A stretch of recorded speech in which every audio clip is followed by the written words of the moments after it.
What if everything we think we know about history is wrong? What if our timeline, stretching back thousands of years, is but a fragment of a much larger cyclical story? It's a question that haunts the fringes of academia, a whisper that challenges the very foundations of our understanding of the past. But what if it's true?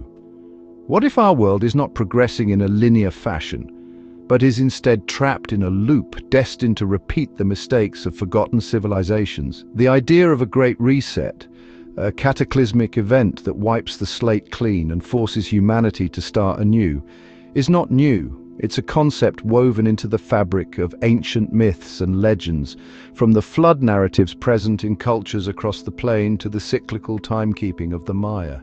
These stories, often dismissed as mere folklore, hint at a forgotten truth, that civilizations rise and fall, not just once, but repeatedly, their memories lost to the sands of time. The evidence, while fragmented and open to interpretation, is compelling. Scattered across the realm are remnants of ancient structures that defy conventional explanations.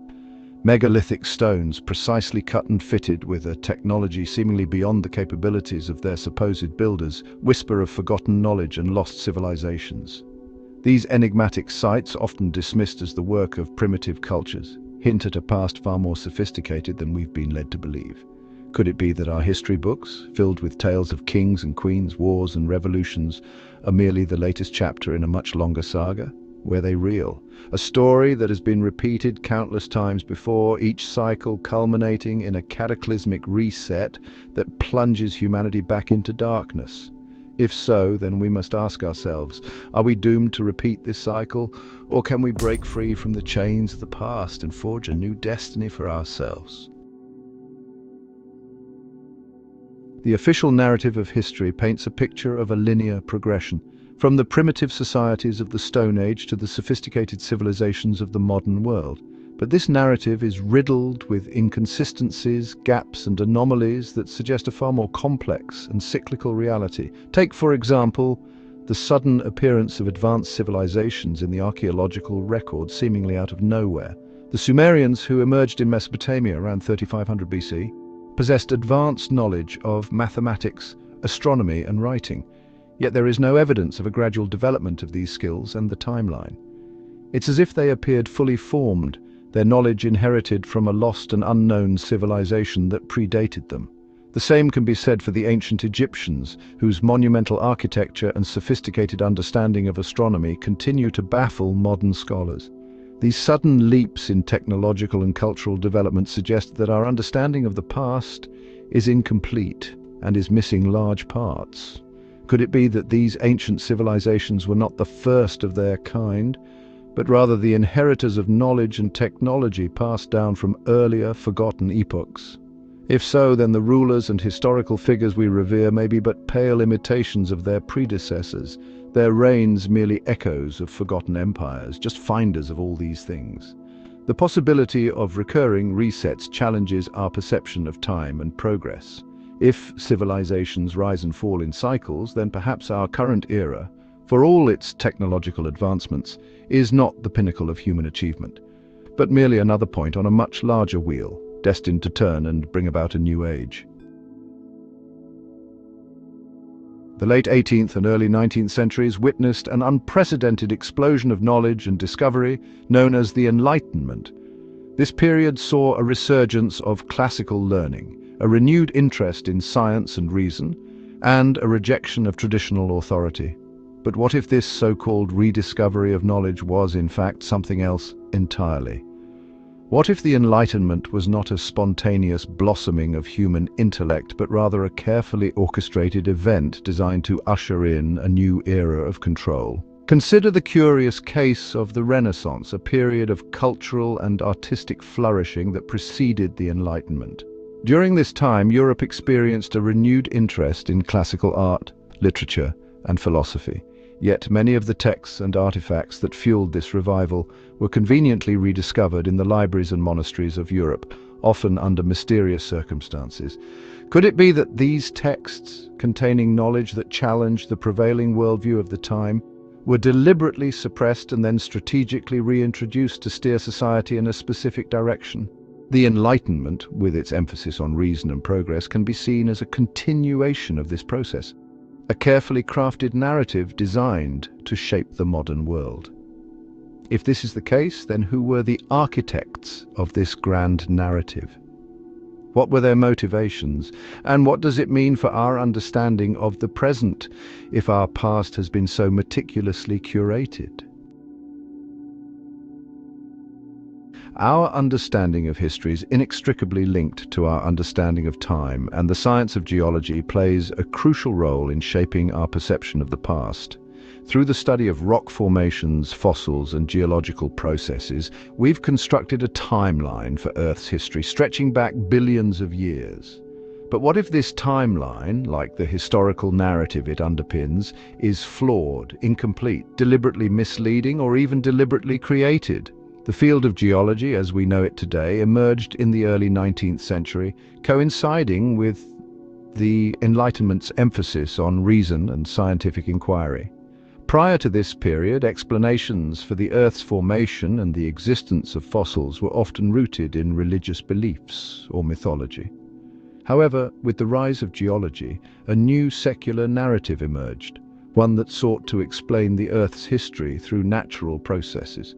While geology has undoubtedly advanced our understanding of the Earth, it's important to remember that it's still a relatively young science, and its interpretations of the past are constantly being revised and updated as new discoveries come to light.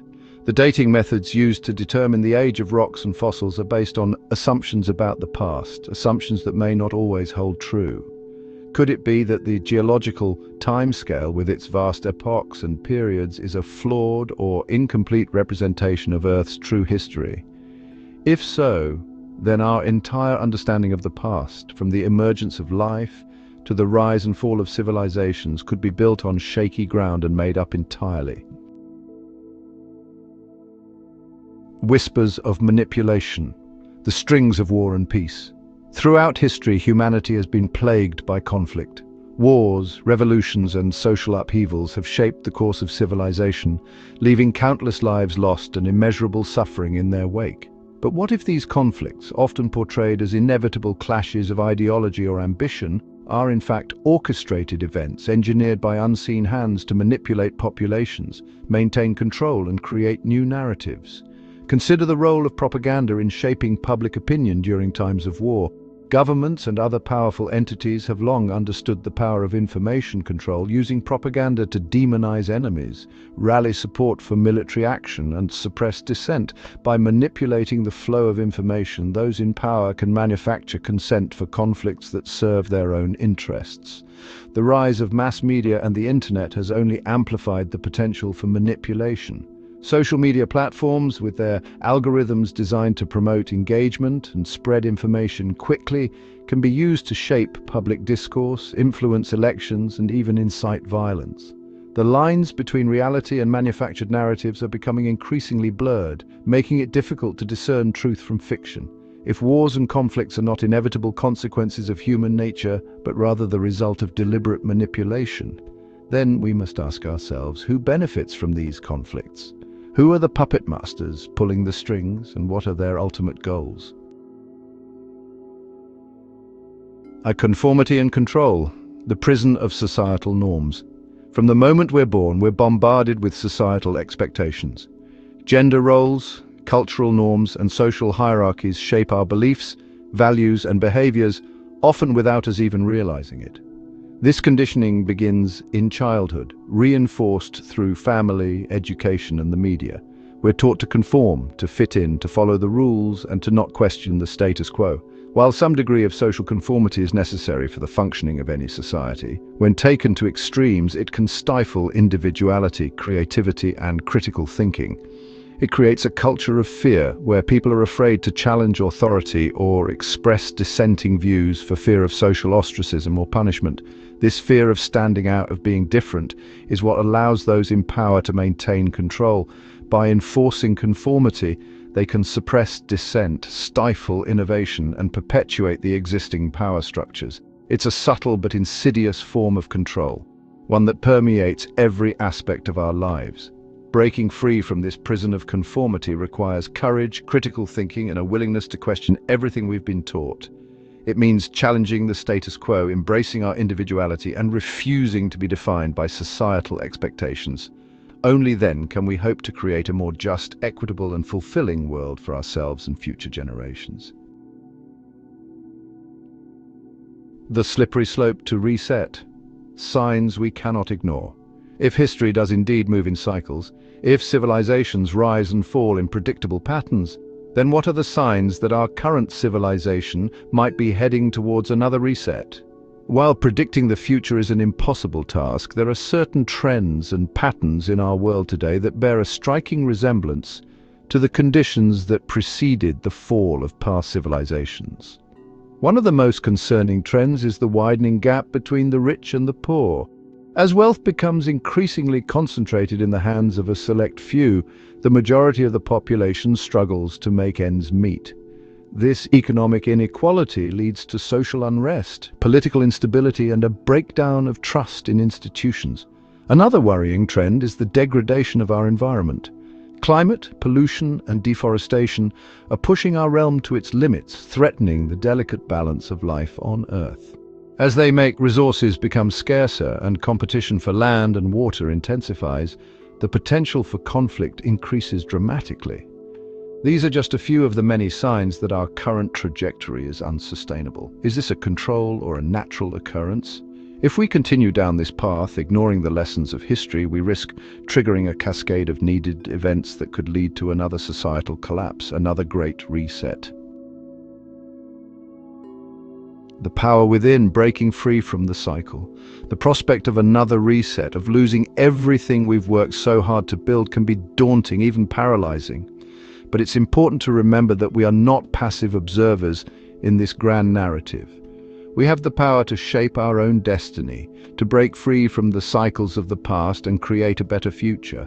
The first step is awareness. We must educate ourselves about the true nature of history, questioning the narratives we've been taught and seeking out alternative perspectives. By understanding the patterns that have led to past collapses, we can begin to identify and address the systemic issues that threaten our own civilization. The second step is action. We must challenge injustice, inequality, and corruption wherever we find it. We must demand better from our leaders, holding them accountable for their actions and pushing for policies that promote sustainability, equity, and peace, rather than divisions. Ultimately, the power to create change lies within each and every one of us. By embracing our individuality, our heart's whispers, by working together to build a more just and equal world, we can break free from the cycles of the past and create a future worthy of our highest aspirations. Shaping our destiny. The time for complacency is over. The stakes are too high, the consequences too dire to continue down our current path. We stand at a crossroads in history, a pivotal moment where our choices will determine the fate of our civilization. We can choose to ignore the lessons of the past, to cling to outdated systems and beliefs that no longer serve us, and risk repeating the mistakes of those who came before us. Or we can choose to embrace the unknown, to challenge the status quo, to follow your heart, and to create a future that reflects our highest values. This is not a call to despair, but a call to action to realize our own intentions. It's a call to awaken to our true potential, to recognize the power we hold within us to shape our own destiny. It's a call to come together, to unite behind a shared vision of a more just, loving, and compassionate world. The choice is ours. Let us choose wisely and take control of our actions towards all life, or we are bound to repeat the cycle again.